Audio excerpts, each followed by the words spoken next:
This is iFanboy Pick of the Week 863, brought to you by Cedar Draw Cider and iFanboy listeners just like you. Hello, my name is Connor Kilpatrick, and this is my co-host Josh Flanagan. Hey there. And welcome to iFanboy Pick of the Week, episode 863. Yay! Woo. We are iFanboy, and if we read our comics and one of us picks our favorite, we call it the Pick of the Week. We'll talk about that book, other books from the week, the Patron Pick, listener mail, when and if we have time. And here is your spoiler warning.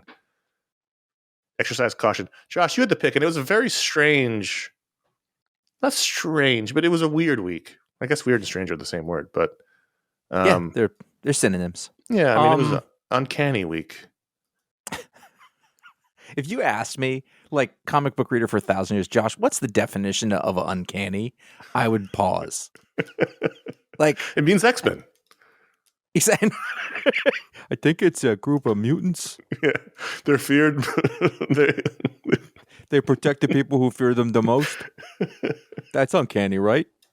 That's what it means, to protect those that fear you. Isn't it? It's like unusual and weird, but there's another flavor to it. Yeah. Like if you saw something, that's a muty flavor. Like if you see something that like, by the way, there's no uncanny. This has nothing to do with what we're talking. I'm not about to be like the pick of the week is the X-Men. It isn't. It's not even that. Not even Marvel. But like if you see like something that looks a lot like something else, then you go, that's uncanny. Right? Yeah. What is canny? Canny is a word. Yeah. Isn't it like smart? Oh, you work on that while I start talking. The pick of the week is. This is a mouthful. DC Horror presents Sergeant Rock versus the Army of Death #5. And to say I was surprised when I got the email from you would be an understatement. Canny means having or showing shrewdness and good judgment. Wait a minute. It just means the X-Men are really bad decisions. But that also doesn't have anything to do with when two things look alike and you say the resemblance is uncanny. That doesn't make any sense. Well, it's interesting because uncanny is not just the opposite. Uncanny means strange or mysterious. So they're unrelated. Mysterious. I think that's the thing that weird doesn't have. It's off. It's not natural. Strange. It ain't in right. Shadows. We're going back to this. So this is a mini series. I believe there's one more issue. Yes, 6 issues. It is written by Bruce Campbell, he of the Chin of the Sam Raimi movies, Ash himself, which normally is a thing like, look at this guy, he's doing the comics, and that's all there is to it. Right. But it's very understated. It just happens to be like, yeah, Bruce Campbell's writing this. There's nothing else that has to do with anything. Yeah. Art is by the incomparable Eduardo Risso. Exactly. And basically, it's a story of Sergeant Rock's little unit. It could just as easily be Nick Fury and the Howling Commandos. Yes. No appreciable difference here whatsoever. It's easy company. In this version, near the end of the war, so as we get into late 1945, the Third Reich have started reanimating their soldiers. In fact, Dr. Morell, Hitler's personal doctor, has a lot to do with that. And they're going in. The Sergeant Rock's people are going in, and they meet a bunch of Nazis, and basically they're like, we got to kill these zombie Nazis. That's what the book is. Yeah, and it doesn't plan to be anymore. It is the most straight up. We say good old superhero. This isn't superhero, but it's just like good old war comics. Well, it's in the DC horror line, which is one of the new imprints. So. It's a war comic, but it's also a horror book because there are Nazi zombies. But basically, it's a war comic. I think, but it's not even a war comic. It's just like a bunch of action scenes and salty talk. It's all it is. That's basically war movies. Yes. I think we talked about the first issue. Yes. I don't know if it was a Patron pick or I remember we definitely talked about it. Have you been reading it? Well, yes and no. I think I read the first two. And then when the third one came out, I think I recall being like, I'm all right. Like, sure. I couldn't even remember what had happened. But so I'd fallen off of it, but you made us the pick, so I read this issue. And it's because you can pick this issue up and read it on its own. You don't have to know what's come before any this. of them. Like I don't remember what had come before this at all. And this works as like a one shot. I mean, this is basically the story here is they're going after Hitler's bunker, period. Do you think Bruce Campbell also read Blitzed? I think he might have.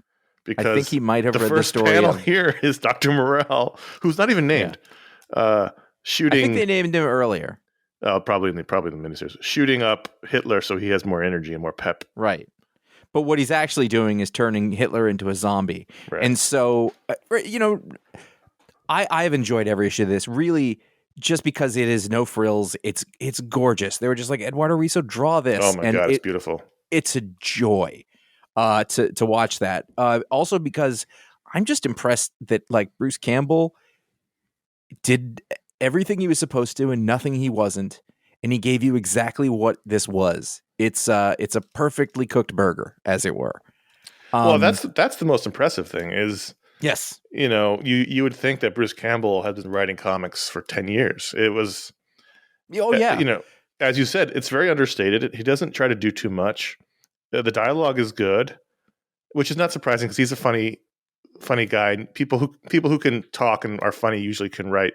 And he co-wrote moves. Like the story Army moves. of Darkness. Like he's not like he's written. So it's not like, those one-liners that everybody knows. I was going to say you all know, but I was like, you all might be young for that. But all those Sam Raimi Ash movies, he had a big hand in those scripts, and it shows here. But just the holding back, like the economy of the whole thing is what really impressed me. He's trusting Eduardo Risso, yes, in a way that most people who are, I don't want to say new to comics, maybe he's written other comics, but most people who aren't seasoned comic writers don't often do, is trust their artists to tell the story. And it's I'm looking at these pages. There's a lot of big panels that allow Risso to take the heavy load here. Yeah, and really impressive. I was really impressed with the issue when I finished reading it. Oh yeah, and all the words are great. I mean, I know that's not really a pull quote, but like what's there is great. It doesn't need to be anymore. All the words are great, Josh Flanagan, iFanboy. It's not trying to impress me, and I'll tell you exactly. This isn't the spot where I got pick of the week, but this is why I got pick of the week.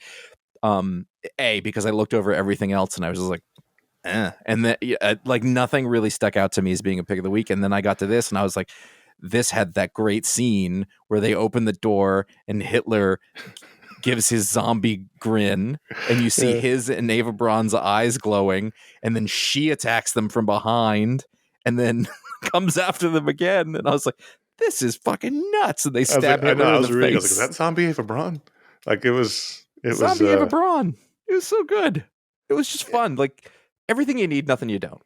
Yeah, and Sergeant Rock's, as you said, he's always basically been Nick Fury in the Howling Commandos and Sergeant Rock and Easy Company, but he's a fun character. He's your no nonsense sergeant on the ground, and I loved the little bit where they gave him the lighter in the plane and said "fuck Nazis," and then I went back to the cover. I was like, oh, okay, this is. I thought maybe it'd be Black Label, but it's DC horror, so I guess the same rules apply. Yeah, I literally at that moment Googled "fuck Nazis" Zippo, and if it existed, I would have bought it. I'm not exaggerating. I stopped reading it. I was like, "Is that a real thing I can get?" Because I was on it, and about right after I sort of hit saw, I go, "You have no need for a Zippo," and I was like, "I don't care," but I didn't find it. It's a gorgeous book. Eduardo Risso he's one of the best. He's been one of the best artists in comics. And when did 100 Bullets start? Were we out of college? Were we in college? Yes, we were out of college. It was the early 2000s. So it's still been 25 years or so. So he's still got it. But yeah, I mean, but I don't know what his career was like in Spain prior to that, or Argentina. I think I can't remember. You're the expert. I think he's from Argentina, but I'm not sure. But you know what? Like, it's funny if you go back and you look at the early 100 Bullets. You know, like his style is his style, and I don't mean that in a bad way at all. But just like this artist presents himself in full. You know, with all this beautiful ink on the page. And when he doesn't fill in a background, it's stronger for it. Yes. Like his use of negative space is amazing. His faces and expressions and you know, like when something blows up, you know, he just does beautiful comic book pages, and he doesn't have a mainstream style so much. So you're not going to see him on Avengers or something like that. But every time he shows up, it's just a little gift from the comic gods. Well, you saw him on Flashpoint Beyond, which was the Jeff Johns miniseries, and a good portion of the reason why I enjoyed it was because it was gorgeous. So it was awesome. But but that's still unusual. Like he Yeah. never really, whether he wanted to or they didn't, he's just not, Jesus Saez. He's not that. And we're better off for it. Oh man, there's some great pages in here. There's a page, if you go to page 12 digitally, Yeah. and there's 4 panels, and the top is just sort of this silhouette of a church as something blows up behind it.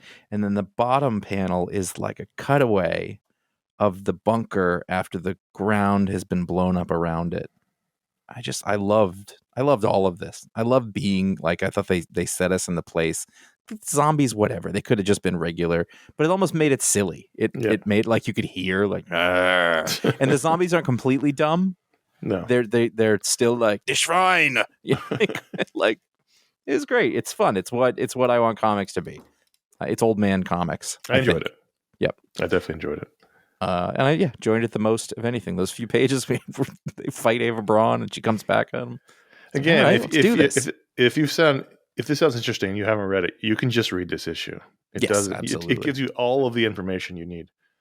I may read 6, I may not. It all depends on when it comes out. But if I don't read anymore, it's fine because it was a terrific issue. Yeah, that's true.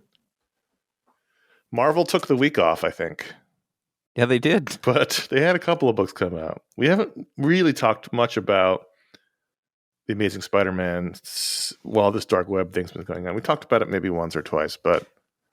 well, what's interesting is that I keep not wanting to read it, and I keep reading it. And I don't know what that's about. I'm only reading Amazing. I know there's another half of the story that's happening somewhere else, but I got to tell you, more than that. I think there's several. Yeah. There's a checklist at the back. There's a lot. I don't feel like I'm missing any of it. No. This one was notable. I don't like it, but I do like that it's fucking batshit. Like they were like, you know what, Ben Reilly, let's just take him out a whole new door. he's now Chasm, and he's a full-on bad guy, the ruler of hell. He's King Chasm. Right. He says, "All hail King Chasm," and he became the king of Limbo, not hell. Oh, right. Because he kicked Madeline Pryor and took her weapon. I was like, that was awfully easy. Well, there's some places where you hold the sword and you get to be the king. Although I don't think. Yeah. If you have to tell people to hail yourself, I think you're illegitimate. I think other people have to say, "All hail King Chasm." Well, hell rules are different. Yeah. What was also notable is this has been Zeb Wells the whole time, who, I don't love this story by any means, but he's an entertaining and, quality comic book writer. There's some really great Jonah Jameson stuff in here. Mm-hmm. And then finally, Ed McGuinness on art. Yeah, and doesn't look a whole hell of a lot like Ed McGuinness. Yeah, I had to go back and look. I was like, who is this? You can see it every now and then, but I don't know what he's doing differently, but it's slightly different than what it normally looks like. It's more fluid. You've got softer. Cliff Rathburn inking. Yeah, that could be it. The bits with the rec rap. So starting. What was that joke? It's Parker backwards. He's just it's a demon, and he's supposed to be fighting the demons, but it happens that this demon is a super fan of Peter Parker, and so he's helping him instead of fighting him. It is Parker backwards. Yeah. Okay, now I get it. It's always fun to see the X-Men interact with people who aren't X-Men, so that's fun that they're involved in this. And I'm not reading anything else but this, and it's fine. It's not my favorite, but I haven't hated it. I've tolerated it. Kind of, yeah. Like it's bad shit. It is bad shit. It's competently prepared bad shit stuff, and I'm that's what's keeping me through the whole thing. I love Jonah in this book, by the way. He's been very funny. He convinces the demons that he's also a demon because he's so much J. Jonah Jameson, which was good. And then so like the melodramatic stuff that happens between Chasm, I didn't like saying it, and his King Chasm, please. What's her name? Madeline All Hallows Eve. Oh, his wife. Mm-hmm. Yeah. It's such a from 12 issues ago.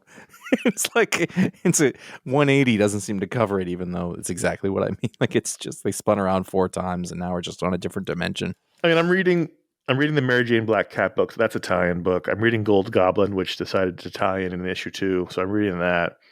But it also goes into Venom, and it goes into Dark Web, X-Men and Dark Web Miss Marvel and Dark Web Venom. Like, there's a lot of books. In You fact, don't need to do that though. In fact, after this issue, the final two parts of the story take place not in Spider-Man, but in Venom 16 and Dark Web Finale, neither of which I'm going to read. Cool. So I guess the story's over. Oh, well. I hope. Let's get back to things. For me, anyway. Yeah, well, it won't be, though. You kept thinking with the... Jeez, was this Nick Spencer? Yeah, it was a Nick Spencer run. You kept thinking, all right, this is the end of that Centipede thing. Sure. Nope. It just kept going forever. I mean, look, there's been worse. Yes. It's not... I didn't hate it. It's not unreadable. No. So Action Comics 1051 was the first issue of Dawn of DC, which is sort of their soft... It's not a reboot, but it's sort of a soft resetting for some of the characters. And so here we have the Superman family, and apparently now there are 55 characters in this book. 45 pages. I don't know. Well, I know that there's going to be extra stuff. Are they going to be this big going forward? I think so. And it's not unusual in the history of Action Comics. Action Comics, for most, I don't know if it's most, but a good portion of its history has been an oversized book featuring several characters and stories. So that's not unusual, even, certainly in the, Gold and Silver Age, and then not even... Sure. And then in the 2000s, they did it for a while. Like, well, there's a reason it's called Action Comics. Action Comics has always been a place that they can tell several kind of stories, or several different stories, several characters. So that's not totally out of the realm. So here we have Superman returned from Warworld. Was that what the name of the planet? Yeah. And his family's all together. And so we have basically Clark Kent, Jonathan Kent, Supergirl, Connor Kent, Steele's niece. I was going to say Naomi, but it's not it. The Chinese Superman. I'm just looking at the cover. And then apparently the two kids he brought back from World, who now are also part of the Superman family and get costumes. So yeah, 1, 2, 3, 4, 5, 6, 7. There's 8 members of the Superman family running around in this book, and what that means is someone's getting the short shrift, and it's most of them. There's on the pages. Yeah, and I'm hoping that they back out of this a little. It's too much. It felt chaotic. Yeah. It felt chaotic. That said, like, I think Philip Kennedy Johnson is a really strong writer. He's been really good on this. Yes. This book has a long history of having a pretty good front story and an unreadable backstory, and that continues. Well, second story was good. Well, hold on. So before we move on to the other stories, so this is the Rafa Sandoval drawn main story. It was fine. They tied in some the anti-alien sentiment. I liked the first scene where Superman so quickly disarms everyone. He's just a blur, and like the bus comes the van comes apart, and that was cool. Yeah, it was really good. That pose on page 8 where he's holding the bad guys at the title page. Mm-hmm. I think that's exactly the pose from Kingdom Come when he appears for the first time in costume. I think it's exactly that bad guy has a good old-fashioned mustache, and I thought that the mustache guy was from the flashback to like the early days, because they were kind of making it sound like before Superman got here it was the 70s, and I was like, whatever. And then he walks up with that guy who looks like a criminal from the 70s, and I was like, that's a bold choice, criminal. You look like a criminal. And then this Metallo story's been fun. Like, they're really leaning into evil Lex, which is good. Yeah, it's fine. What did you think about the Superman Lois sex joke? Yeah, that's what I was about to say, because I just got to it. So, like, it's a bondage. Like, they're into some shit. It's a role play thing. It's like there's chains and a collar.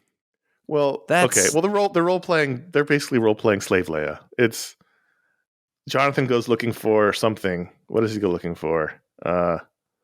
Something in the house. Everyone's hanging out in the house, looking for board games. Yeah, all of the Superman family are hanging out in the house. Lois and Steele are there, and Jonathan opens up a closet and he sees the Superman slave outfit from Warworld. Yeah, and says, "What?" And Lois like runs over and blocks the door and says, "Remember we talked about boundaries? Ha ha ha!" Like, so it's heavily implied that they get into a little bit of role play involving. I gotta say, if there's anybody in the world who's going to get turned on by being a sub, it's got to be Superman. You know what I mean? Like, I know what you mean. Yeah, he's got all the power all the time. And also, I actually thought the first. I can see Lois being a Dom. Oh, no sure. problem. I don't think that's I thought actually the first panel where he sees it in there with the chains, that I thought it made some impact on him before they did the joke, because the whole thing was everybody like loved their chains because their chains symbolized everything that they were. And I thought, oh, he's damaged. Yeah, but it's not that. It's a different thing. He really, really loves his chains. The first story is a well done story that has too many people in it. Just a lot. Yep. Story 2 featured very surprising and welcome art from Lee Weeks. Yeah. Written by Dan Jurgens, and it's a flashback to this is the team that did the book that brought, oh God, it's so convoluted.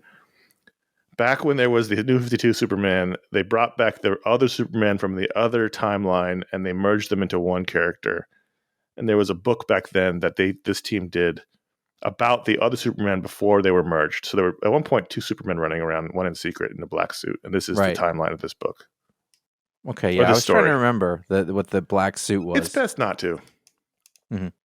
But we have here is basically, young Jonathan Kent on the farm with his parents who are living in hiding because they haven't yet merged. Or maybe they have merged. I don't know. Who knows? The actual story part of it, though, is that there's a shard. There's a piece of Doomsday. Yeah. And it goes missing. And we find out that John Kent has it because he found it on the ground. And he thinks that he can, he's like, I'm the only one who can keep this safe. Because the shard will basically, like a parasite, take over your body and try to turn you into a Doomsday. So it's dangerous. It was interesting. It was a good story. I thought it was, competent, well done. Feels a little bit like they're trying to capitalize on the TV show because Clark's got a stubble beard here, like the actor on the show does, but it's fine. And then you had the final story here by Leah Williams with art by Marguerite Sauvage, which there was a lot of word balloons and people talking about metaphysical shit, and I was like, who okayed this? Yeah, it's my least favorite. There's page after page of way too much dialogue that wasn't particularly interesting. So I would have liked the interaction between the characters, although I literally have no idea who's the redhead. I don't know either, but that's a problem. So what you got in that you haven't been reading the Lazarus specials, right? No. So what they're doing is they're taking characters who basically, don't have a strong presence and giving them upgrades. And one of the things they did for Power Girl, she got hit by the Lazarus gunk, and now she has psychic powers. Did she need an upgrade? I would have said no. I feel like we've had to ignore the fact that she's as powerful as Superman, but is a tertiary character. Yeah, I would have said no myself. But so she's now basically turned into a psychiatrist for this. I was going to say for the stars or for the superheroes, alongside this woman whose name I don't remember. I mean, like if this was really about like them having a conversation about getting to know each other, doing whatever, and it was in any way, but I stopped. I did not finish the story. I was like, I don't know what this is. And it's annoying to read. Her name. There's a lot of dialogue. Omen, Omen. That's the redhead. Well, she puts on what looks like a Green Lantern outfit. I'm just gonna say, someone at DC, and I suspect I know who, really loves collared jackets, and everyone's got them now. Yeah, the flip. I don't like Supergirl's new costume with the military jacket. I think it's wrong for her character. Yeah. It's okay on Jonathan just to give him something else, but they've got her in military jacket, no cape. It just feels wrong for her. Yeah, I can they're all wearing coordinated outfits, basically. Her and what's the Chinese Superman's name? Keenan Kong. Keenan Kong and Jonathan and Supergirl all have very similar costumes, and they just look like a military unit, which is like the last thing Superman's family should be. I'm not sure if this is okay for me to say, but I don't think that he read as Chinese. Like when I looked at him, he didn't. They all kind of looked the same, and they called him Keenan. I was like, oh, that's Superman of China. Yeah, and I don't know if that's my impression. Like he kind of looks, kind of. But he kind of looks like an African American almost, like his hair. And because we don't spend time with him and he was out of costume, I wasn't sure who I was looking at. And then there was this weird, I guess Kellex is translating, which is nice. Yeah, But, there was just a lot. It felt very chaotic. It's a lot. I didn't dislike it. Like I said last week, I'm a little nervous about all these Dawn of DC things, the changes they're making characters, but as a roadmap for action, I thought it was okay. I trust the writer. Oh, for sure. Do as good a job as possible with the whatever the editorial edicts are. There's going to be 1, 2, 3, 4 Superman books, which is that's not unusual in the history of Superman. Well, since they have a hard time having a good Superman book, that's kind of. I mean, that's the whole '90s, the whole period I grew up. There were 4 books, one a week. Action Superman, Adventures of Superman, John Kent, and Superboy, The Man of Tomorrow. Too many Superboys. Make a choice. Yeah. What are they going to do? I'm so powerful. I don't know what to do about it. That's the Human Target 11, book 11. So there was a bit of confusion this week, Josh. This book was originally solicited as 12 issues. We've all been, reading it in that way. And then this past week on Instagram, Tom King said, book 11, the final issue is out this week, and everyone freaked out. And I wouldn't have been surprised if they had cut it short an issue. Sometimes that happens, but sure. So I was reading this issue as if it was the final issue in my head, and you read things differently. And so I get to the end and it said, to be concluded. And I was like, or to be continued. And I was like, what? Because anyway, I think that people might be let down by this. This is the issue 11. So this is the revelation of them who poisoned Christopher Chance. Mm-hmm. But we've said from the beginning that we thought it was ice. So kind of had to be. I wasn't surprised. This is like every Philip Marlowe story involves the, girl that comes into the office, and 9 times out of 10, she's the bad guy. So that I think to me, the real drama of this is still that, all right, he knows and she knows that he knows. Right.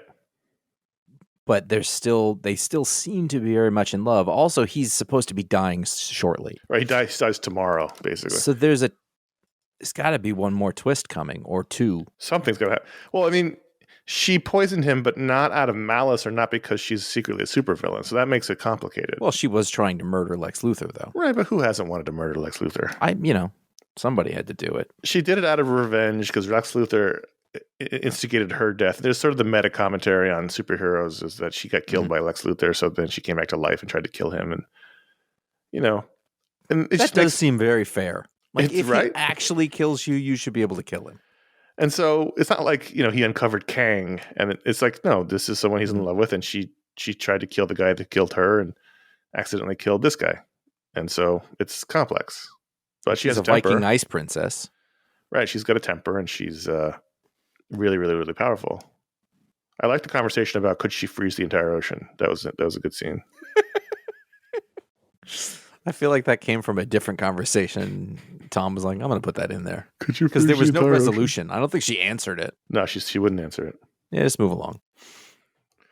I don't know. What did you think of this issue? It wasn't bad. It wasn't great. It was, like we had to go through the thing. Yeah, I mean, that's what I mean from the very beginning. Like, this was my prediction, so it wasn't like, oh, wow. Well, I wasn't subverted. But it wasn't like, look at that already. Twist. I just figured it was her. So we knew as early as last issue that she was responsible. Right. We knew at the end of last issue. But even then, early in the series, we go back and listen. Yeah. We talked about. No, I know. She's probably the bad guy, but the quote unquote bad guy. So I wasn't like blowing my socks off because I was expecting it. And I thought it was more sweet and sorrowful than anything. And I'm really, as you said, there's one more issue to go. So something is left to happen. And I'm really curious to see what that is. I don't think this doesn't take away from anything. I think what's interesting of the series so far is I keep wondering if we're going to come, or Chance is going to come to some kind of revelation about himself, because they are hinting around the edges of it. He's talking about it all. Well, I get killed for money. I make myself a target.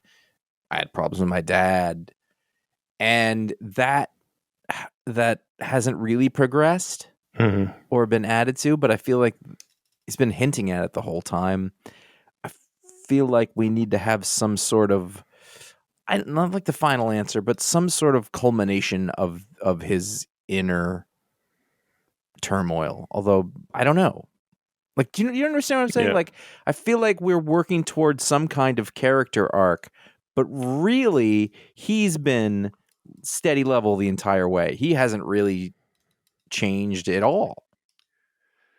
I mean, the book does end on with him, with a gun pointed at her head, Mm-hmm. and then we cut away from that to the beach. So something's gonna have to be resolved here. Yeah. But it was. I mean, I liked it. It just was like when it tells you what you think it was going to tell you, it's less, exciting. Yeah, I don't fault the story at all. I mean, I still love this book. I'm still, so excited. It was a little strange that the books came out like it wasn't. Was it 2 weeks in a row or every other week? This one. I feel like it was very recently. It was very recent. It was less than a month, so I was a little concerned that they were burning it off. But I guess not. Who knows why things happen. Maybe the last one's bigger or something like that. Maybe. Hope so. This episode is brought to you by Cedar Draw Cider. Emily is the cider maker. Listen to this, Connor. Mm-hmm. She was an oncology nurse for 20 years before creating fine cider from their orchard. John is the husband and sales guy. I thought maybe you had bought an orchard and didn't tell me. I would. I live in an orchard area. Okay. It's not. John is the husband and sales guy, and he used to be a drug and alcohol counselor before starting to sell the alcohol. That's true. They're not Angry Orchard, nor are they Ace Cider. They are true European-style dry cider made with fruit from old-growth orchards in the Pacific Northwest. That all sounds good. Mm-hmm. You can check out their tasting room in Buell, Idaho, where their cider feels just like home. You can also go to cedardrawcider.com for more info, and you can place orders there. You can get the ciders. There's several varieties. You can read about them. Be sure and visit them if you happen to be near or around Buell, Idaho. Enjoy the cider, and we thank them for their support of iFanboy. Connor, how do you feel about cider? I was going to ask you because I feel like you don't drink a ton, but I think you've had ciders. Yeah, You're a cider guy. Oh, it's my favorite of the alcohols. Right. I like it dry. I like it a little tart. Well, that's what I was going to ask. I don't think I've ever had a dry European style cider, and I'm very curious. Yeah. As long I don't really know. I tend to think I was like European style must be warm. It's sort of not joyful. Because my thing with ciders is it's often too sweet. But if it's more dry than sweet, then that's something I'm down for. Well, I know that out here, like I think that like the both northern parts, east and west, I think it tend to be where the best comes from. He said that his apples are from the Pacific Northwest, and I know out here we have sort of this. There's a big craft cider thing around here, right? And you can get all sorts of different kinds. And for a while, I was really going through them and it's like trying all the different ones, but. I like what he's selling. I went through the website here and I looked, and I'm very, very likely going to order some of these guys. They should make European style dry cider donuts. I don't know if that's a thing. I just want a donut. Yeah, that's fine. I want some of this cider. I don't like it's kind of the only alcohol I really like. Josh, who negotiated this deal? Where's my case of cider? I don't disagree with you. We have to talk with the ad sales department. It's a problem. I hope they have a T-shirt that says "Buell love it." It's Bjorfest, your favorite. Buellfest. That should be. I bet that is a thing. Buellfest 2023. Buell love it, and then it's their logo. It's a free T-shirt idea for you. John and Emily, changing things up, living the dream, doing the stuff. I hope it goes really well, and I want to try that cider. I applaud them. I think one thing we all went through the last couple of years is re-examining. I'm not saying that's why they did it, but we've all got to sort of re-examine where we are in our lives, what we're doing with it, what's making us happy, and if this is fueling that happiness, that's so awesome that they did that, and I'm looking forward to trying some Cedar Draw Cider at cedardrawcider.com. How do you feel about Justice Society of America, #2? Well, first of all, I feel like this first issue came out 4 months ago. Really? I don't know. I feel, with our accelerated publishing schedules, monthly books feel like they come out a long time ago. And I don't even know if this came out a month ago, because a month ago we were on break. So I think maybe this came out more than a month ago. Maybe, but only a little. I loved this fucking wacky nonsense. Like Jeff Johns Michael Janin, Jerry Ordway, Scott Collins utilizing the entire width and breadth of the DC continuity with a classic, properly costumed Justice Society. Bring it on. I'll take it, every bit of it. It's a nice companion piece to the Stargirl book that we didn't talk about last week, but I really have been enjoying it. Jeff Johns is also writing. This is deep dive stuff. This is Bronze Age Earth 2 stuff. That's where Helena comes from. That's it's deep, and I loved it. It's wacky. So on paper, I really wouldn't like this very much. Yeah. And when I thought about it, when I got to the second issue, I thought about it, and I was like, do I want to read this? And I was like, I think I really enjoyed the first one. But yeah, it works for me for reasons I can't fully explain. I mean, maybe it's the Jeff Johns effect and the really just great art. No one else could do this, quite frankly. Right. He's taking Batman Year One, 1940s Justice Society, Bronze Age Earth 2, some new characters he's introduced, a daughter for Jay Garrick, which was introduced in the Stargirl book last week, Judy Garrick. He's put it all in a pot, and it's working. Yeah, but also there's structure here. Yeah, that he gained from that Watchmen book he did. I mean, and others too, but I can see a direct line because there's all these convergent timelines that are all sort of going around. I'm really interested in the Lena Wayne story. Like I'm genuinely invested in that story, and I wouldn't have expected that. Yeah, I don't know if it's the coloring or what, but the Michael Janine, I really want to know how to say his name properly. It almost looks like Kevin McGuire. Like I sometimes find this stuff to be kind of a little stiff, not bad, but a little stiff. And I noticed this in the last issue too, is that the way they're coloring it, I think it's smoothing it out a bit. Like those first 2 pages where she wakes up in the JSA infirmary, don't look like him at all. If you said who drew this, I wouldn't know who that was. Do you notice that if you in the coloring too, they're using like a dot pitch? Yeah, that's awesome. It is awesome. I've been seeing and it's through all the sections. It's not just the parts, done by Ordway or whatever. If this had been my week, this might have been the pick of the week. I can see that. It's just on the rails enough, and it's great. Yeah, it's pretty good. Yeah. Speaking of Jeff Johns, Junkyard Joe #4. This. I wish this book kept going. The letter in the back says I think there's 1 more or 2 more issues in that they're moving on to other things, but I really like this. I thought the last issue was terrific. I thought this issue was good. I was going to say I read the last issue before I got to this one because it had been while I wasn't catching up. Yeah. That last issue would have been my pick of the week if I had it. It came out over the break, and I remember reading it going, oh shit, like that was really, really good. And it was really good. And then I turned the page and the rest of it is like stuff about veterans. And I was touched. I was like, oh man, I haven't talked to Jeff Johns in a long time, but he's a really sincere person and he cares about those kind of things. Yep. And to see him put that into his work and then do the other stuff, I was just, it was like readers can send in a photo and story of their veteran relatives. And I was like, God, that's amazing. They got permission to use Peanuts and Calvin and Hobbes in this. Yeah. I was like, I go, that's real. And then I looked at the bottom and it says done with permission. I was like, this is an image book. Yeah. That's crazy. Yeah. But, that's producing. I mean, it's a crazy story of this retired cartoonist who did the popular Junkyard Joe series and now the real Junkyard Joe, who was a robot who fought in Vietnam. I mean, saying it out loud. Is silly, but the tone is so sort of sad and slow. Whatever I thought it was going to be, it isn't. And whatever I thought was going to happen at the end of the last issue isn't what happened. This guy is a sad loner, and then he finds the kid spying on him, and then finds the other kid spying on him, and he adopts them as like his little gang. And I was like, well, I didn't see that coming, And then you've got this other weird, like the robot guy assassins in the robot, whatever that is, the threat.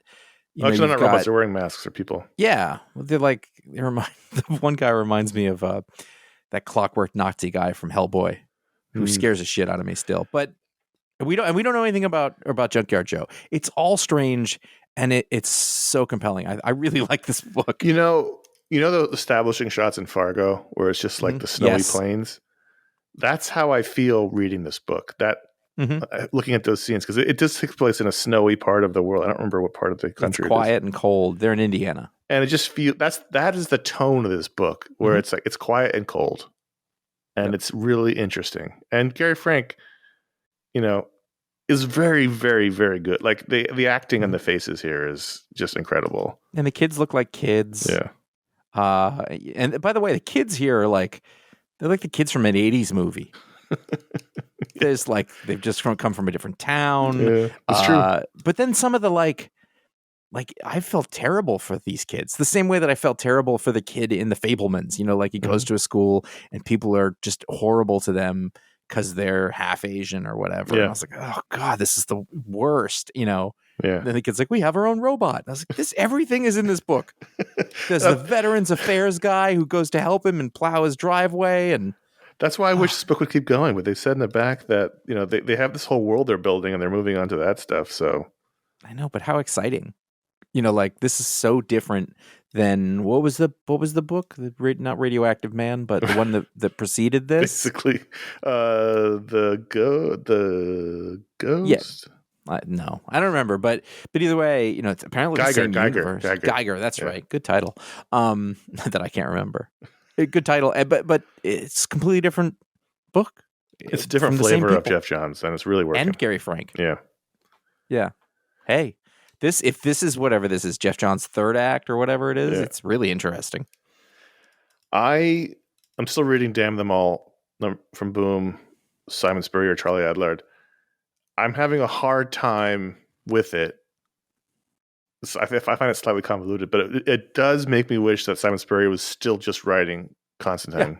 Yeah. That's my takeaway from this book is this is fine. I wish he was still doing that Constantine book because that's what he's doing here. It's just Constantine's niece, but I like the demons are getting really convoluted and hard for me to follow, but otherwise I enjoy it.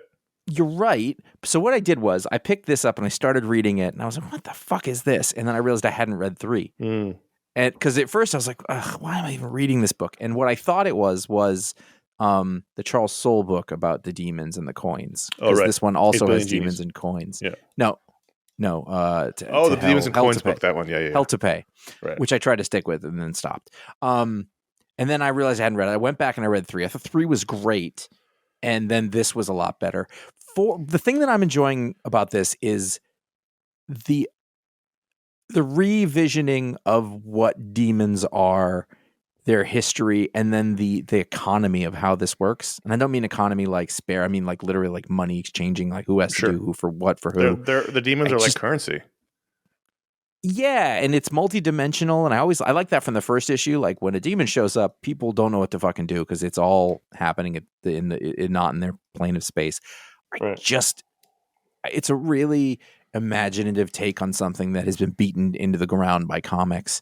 And I respect that. I was like, Charlie Adlard, huh? It's an interesting thing for him to come back to.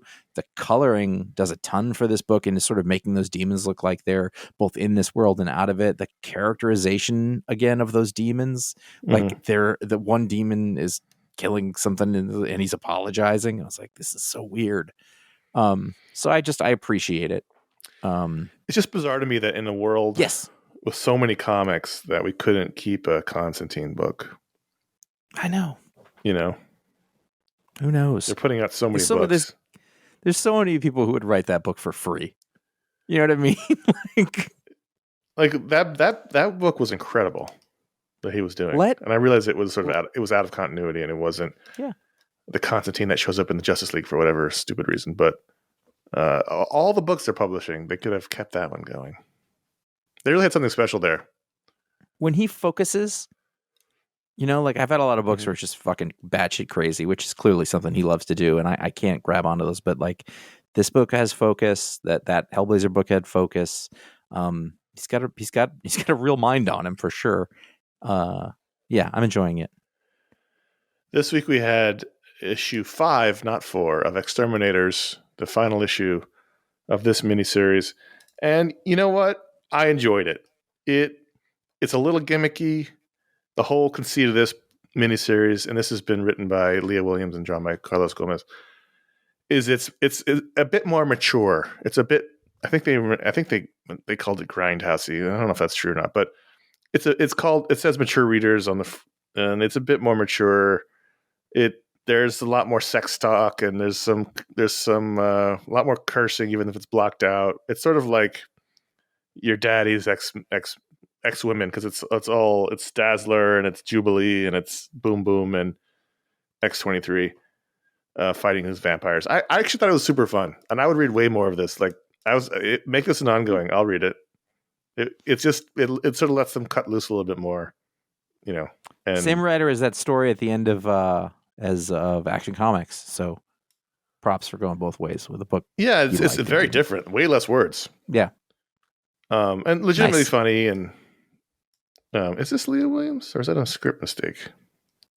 I think it's no, it is Leah Williams. All right, yeah, interesting. Totally. Like, that's why I'm confused, because it's way different than that Power Girl backup. So this was fun for different things. It sort of allows them to be a bit racier without being. It's not cheesecakey racy. It's more just like girls stuff. What's the pitch for this? Like, X-Terminators is Dazzler's boyfriend, who is a vampire. Turns out he's a cheating asshole, and in plotting their revenge on Dazzler's cheating asshole boyfriend, now ex-boyfriend, they discover the whole vampire coven of people who are stealing people for feeding purposes. And you know how they've been intertwining the vampires with the X-Men for a while. Sure. And it just leads to this sort of, wacky adventure where they, end up, in this underground world and fighting things. It's just been kind of over the top and silly, and Dracula gets involved, and it's basically today, it's all about getting revenge on Dazzler's asshole boyfriend, partially by throwing all his vinyl out the window. I enjoyed it, and it says that the X-Terminators will return. I'm happy to return with them if they keep the tone and the adventure, which I enjoyed. Hey, those were the books. It was a weird week. Yeah. But we enjoyed reading the books. But the patrons over at patreon.com/iFanboy, they vote to add a book to the rundown. I don't know why I put the iPad away. There's still another comic to talk about. Yeah, they vote to add a book to the rundown. This week, the vote was relatively close. A lot of books got consideration, but this week, the winner was Archie versus the World, #1. It's a one-shot from Archie Comics, written by Aubrey Sitterson, with art by Jed Doherty, colors by Matt Herms and Doug Garbach, and letters by Jack Morelli. And this is the latest in a series of one-shots that take the idea of Archie and put it into some sort of other thing. Do you remember on the show we talked about that Jughead the Barbarian story that Aubrey wrote? Vaguely. Yeah, so this was originally, according to the essay in the back, supposed to be a extension of that, and they decided to change it to Mad Max. And so this is basically Archie Mad Max, and it's a one-shot. So it doesn't really, it's more of like this crazy sort of overview of the world. And you know what? I had fun reading it. I would say that's right. At the end of the day, it is what it is. It's a weird Archie Mad Max one-shot. It doesn't explain things. Archie's got superpowers. So does Reggie. Don't know why. Don't really care. It's just more of like, we're dropping you in this unfamiliar world, even though the characters are familiar, and we're just going to do a quick thing with it and leave. Like, I was fine with it. I respected it. I don't quite know. I was like, I don't think this is so much for me, but I can respect it. Like, I don't have enough Archie to really, I think, appreciate. I can recognize the names. I know the places, but it doesn't really. And that's really all there was. I mean, there wasn't like anything in here. Like, yeah, no, I know, but so, okay, well, then I'm sort of like, oh, but Aubrey Sitterson is exactly the right person to write the tone of this kind of thing. And all of the dialogue was spot on with what it should have been in this, overarching, too melodramatic and over the top. And the art worked in the exact same way. Jed Doherty, who I don't know, like, this was perfect for what it was and what it was supposed to be. Like, I enjoyed it. If it had been any longer, I probably would have kind of lost my it interest. Moves at a breakneck pace. I mean, there's no stopping here, because they only have so many pages to tell this story in this world and get in and out of it. It's being narrated by a grizzled old Jughead in the future, who's looking back on their adventures. And Archie is the hero. He's super strong and has some powers, and he's the one who sort of roams a post I guess, climate change disastered world, and there's gangs. It's Mad Max, and Veronica's been kidnapped, and Betty is the mechanic who's also in love with Archie. Sabrina, the teenage witch, is there. She's sort of the seer oracle. Cheryl is a sort of a queen of whatever she is, the queen of the wastes. It just all happens very quickly. It's like rescue Veronica, montage. There's like a 2-page montage in the middle where they're having their adventures, and then they find Veronica and save. Like it's a short story, and it was fine. Yeah, I agree.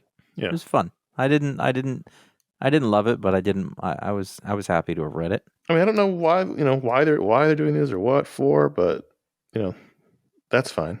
I don't need to know. They're doing more. Do we have people buy these books?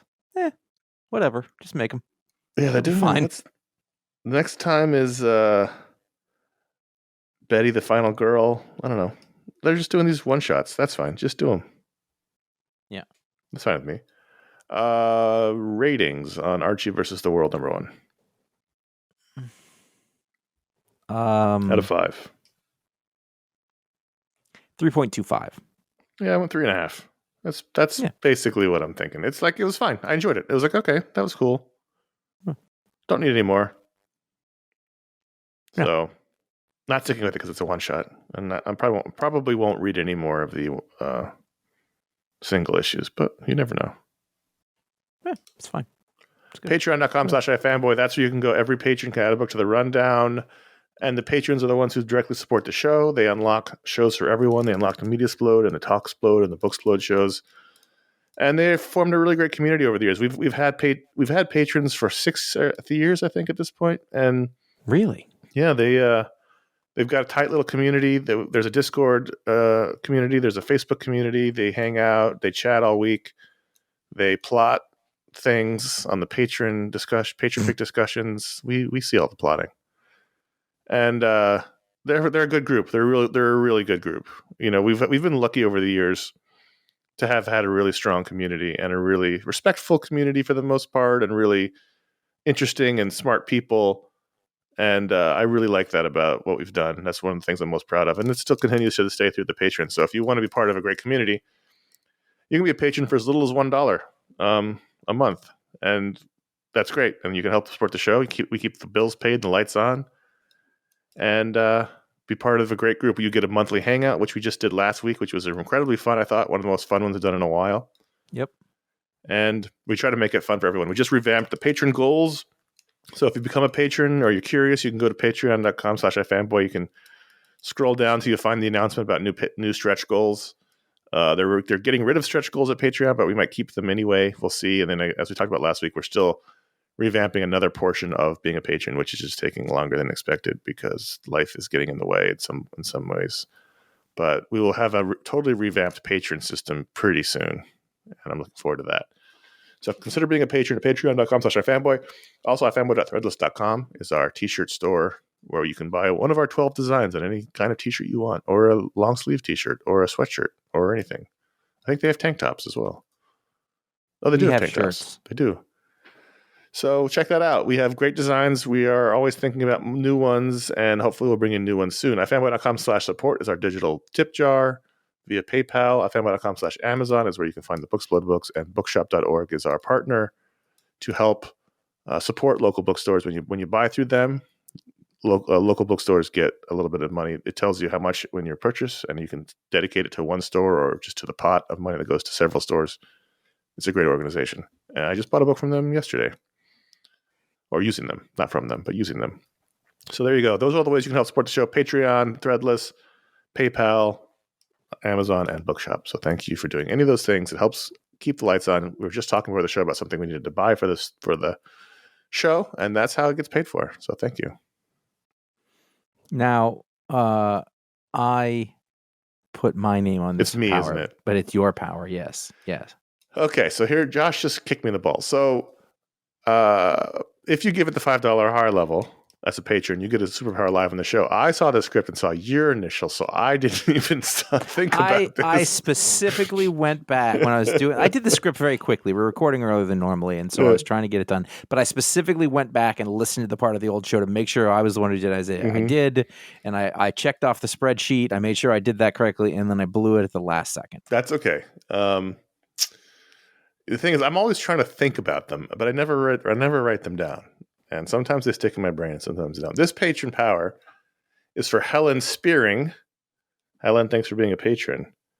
And, I had this thought the other day. Helen can, and maybe this has already been given, if so, I apologize. You guys can team up if that's the case. Helen can revitalize any piece of film. So if you're watching a movie from the 20s and the film is all nitrogen film and it's all run down and hasn't been kept up, she can touch that film and it will be as if it was shot yesterday with the highest grade film technology. And not just for movie films. She could do it for pictures or anything. She can clean up and high definitionize all films, all forms of film. Only works for film, though. That's pretty useful. Yeah. So you can do that and then like make a copy right away with the perfect. Yes, exactly. With the perfect print. Do you remember? I remember the old days where you'd be excited because you were going to go see something on a new print. Mm-hmm. Now it's a remaster or whatever. But I remember going to see, I think at Cornell, like Raiders of the Lost Ark and a new print. Well, the theater that we go to here in LA, the New Beverly, only shows on film, so they're that's what they advertise. If it's how the print is. Yeah. So there you go. Helen could get a good, nice little side job as fixing up old film stock or people's photographs. I like that. That's useful, and not just useful, but historically relevant and important. Now, Josh, you have the time, so I don't know where we are in time here. We can do the one. You decide. We'll see where we are. Pick. All right. So Kane T writes in and says, "What is an example of a type of story that only works and or works better in the comic book format over other types of media?" And I think I have a couple of answers for this, but I am curious. I was curious if you would have an answer for this and what it would be. I don't think there's anything that only works in comics. No. But I think there's things that are better. Like, I would have said many years ago, superhero stories work better in comics, but, there's some really great animated superhero stories and movies, obviously. I still think superhero stories probably work best in comics. Well, story then becomes a kind of interesting term because movie is a kind of story. And then a 20-issue arc is a kind of story. Right. I think time dilation works really well in comics. Mm-hmm. Where you can really pause on a moment in a way that you can't really do in a moving image. A movie needs to have perhaps more forward motion than a comic book does.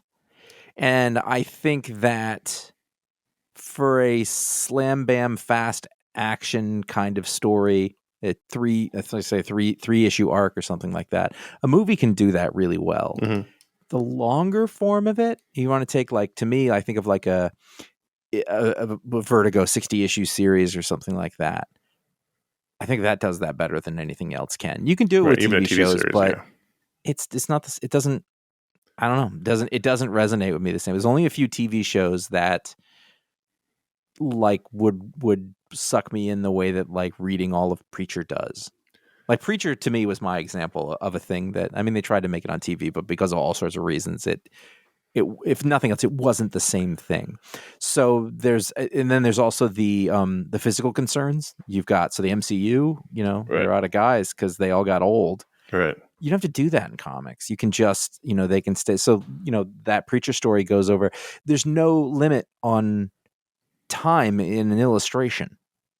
You can age the characters as much as you want. There's not going to be, you don't have to hold your disbelief back because the images are you're not believing the images. You don't have to be fooled by anything. They don't have, you know what I mean? They can just focus on telling that story. They don't have to, well, we have to make this look good. We have to make this believable. You're already in a state of not quite needing to, your disbelief's already in the right place for a comic book. Yeah. So I'm curious, you've been rewatching, or maybe I don't know if you're still doing it. You've been watching the Justice League cartoon with your kids, right? Yeah. How do you feel about that as a medium for those kind of stories? I mean, they're light. Mm-hmm. In a way, they're really, I mean, not light for like the medium, sure, in terms of animated series, but compared to the comics, they're light. But also they're facsimiles. There's not like they're not necessarily the original stories. They, you can see the constraints of budget and time, and you're never going to see an amazing backdrop or sequence like you would in a comic book. Right. Like it always has to look uniform because of the way that they're produced. It isn't really going to surprise you visually, in the way that, like, think about a Liam Sharp 2-page spread. You can't do that anywhere but in comics. You kind of can, but you can't linger on it. A movie and a TV show, you can't linger on it. You can't go back to it and look. I mean, you can, but under normal circumstances, it's not designed that way. Yeah, I mean, there are things that are great about seeing the characters in motion. I remember thinking this the first time I had the thought was watching Spectacular Spider-Man, the Spider-Man cartoon from many years ago. Yeah, where we were further enough along in animation at that point where it was really seamless and fluid and exciting. And I remember thinking this might be the best medium for superheroes because they could really play with the movement of Spider-Man in a way you just can't on a static image. But they all have their pluses and minuses. You get that stuff, but you don't get the depth that you get from a comic story. Even as they get shorter, even as we lose pages, even as we lose issues per arc, it's still there's a depth of storytelling you can't really get. Maybe outside of novels would probably be the closest. I mean, that's to me, that's the closest thing to the kind of comics that I'm talking about is novels. But you get world-class illustration at the same time in comic book storytelling.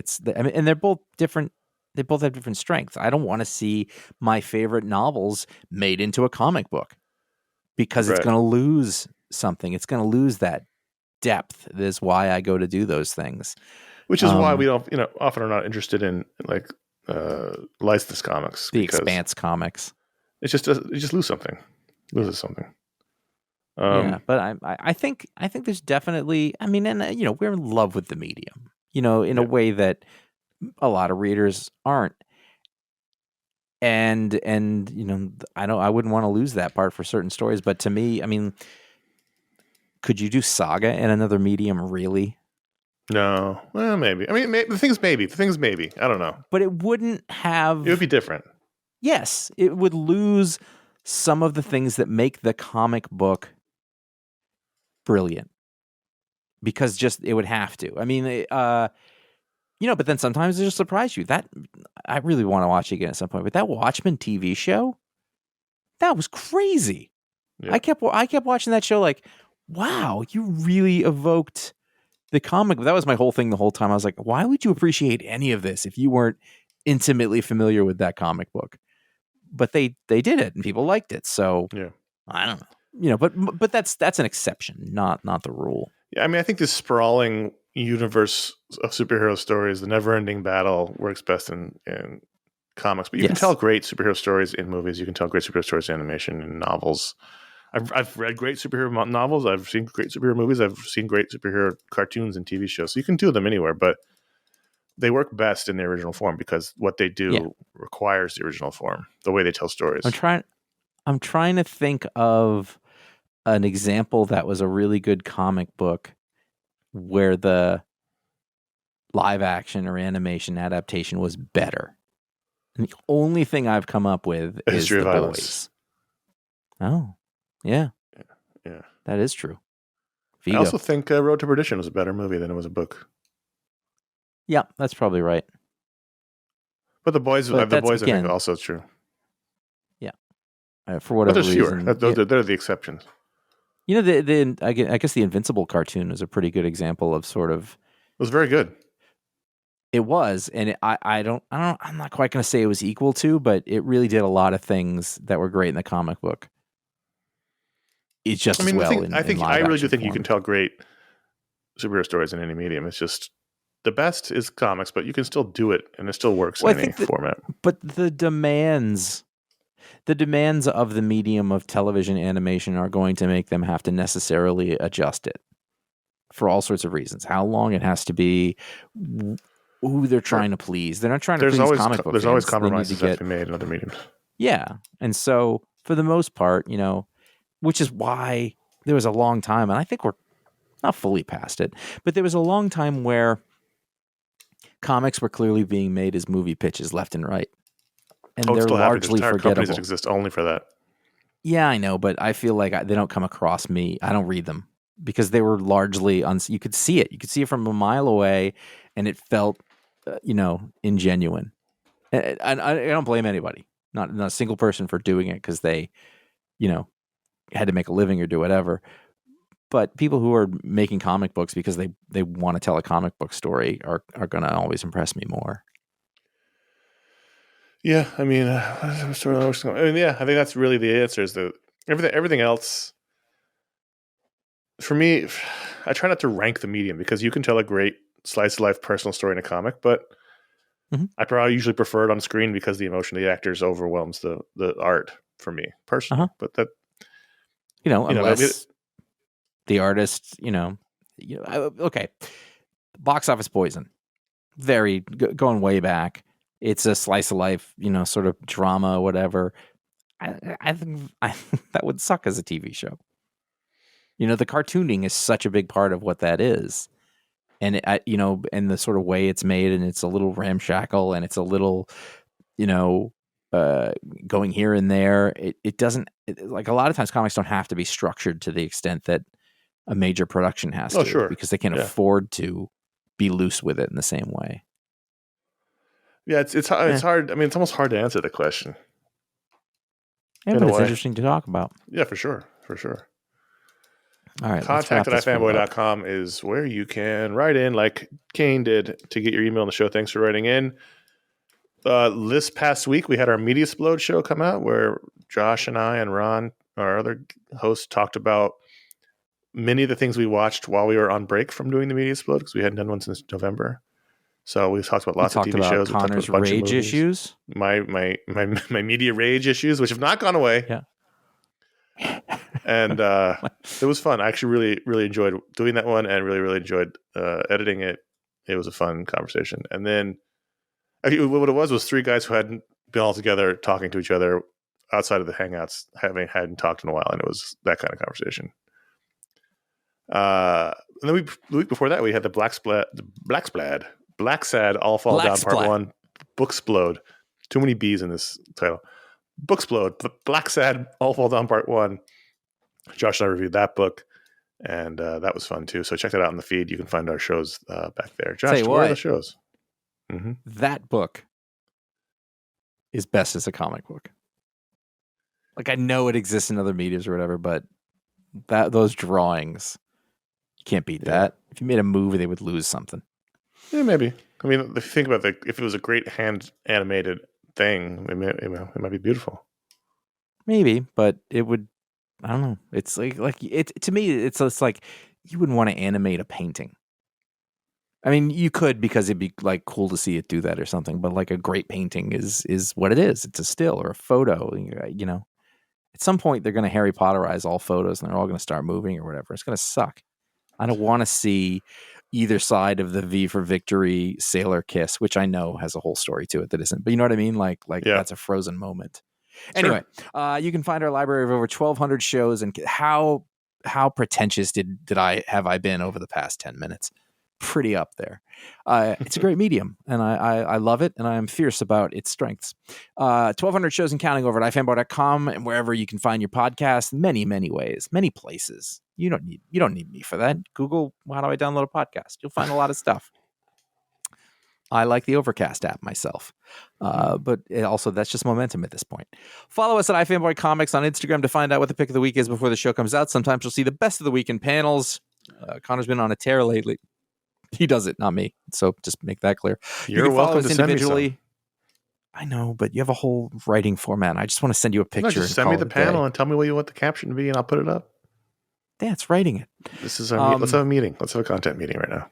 I also really just like, I will send you panels and just pictures of things, and I kind of like that's just ours. Just our little thing. You know? We got to we make everything for everybody else. Individually, we are CSGO Patrick and J.A. Flanagan on Instagram, where we are. I was talking about Japanese barbecue sauce today. Subscribe to youtube.com/iFanboy. That's where you'll find all of our old video shows. There are many hours of old video shows we used to do. And you can find this show there as well. We posted this Pick of the Week show every week to YouTube. So if you want to watch it there or listen to it there while you're doing other things, then check it out. youtube.com/iFanboy. And also, please consider leaving a review or a star rating on Apple Podcasts, Spotify, or wherever do you listen to podcasts. That really helps the show. We thank you for doing so. We appreciate that. And that's it. We are done with this week. Time for food. Not really. It's earlier than usual. That's true. We're not done for the week. We're done with This Week in Comics, though. Yeah, that's true. Well, I got to edit this. No, so you're not done. I'm done. No, you're done. Boy, this went real downhill for me. Until next week, I'm Connor. I'm Josh.